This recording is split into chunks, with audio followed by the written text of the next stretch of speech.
What's good, that's shit, it's Corey Clint Davis. I'm in this motherfucker.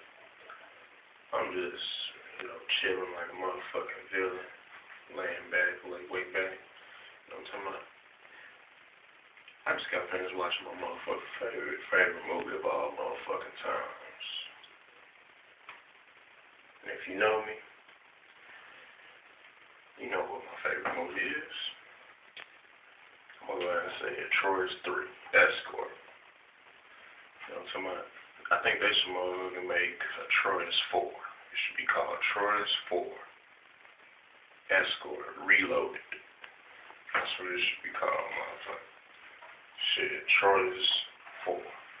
Escort Reloaded. You know what I'm talking about? Rainforest filmmakers, y'all should do that shit. You know what I'm saying? Y'all should get up on it, whip it up, you know what I'm talking about? And, you know what I'm talking about? Get busy. Because I'm working. And filmmakers need to be working too. Anyways, that motherfucker go back to sleep and, get some rest. They got a long ass day ahead of them. Anyways, I'm working. Rainforest Films, y'all niggas need to be working. Alright.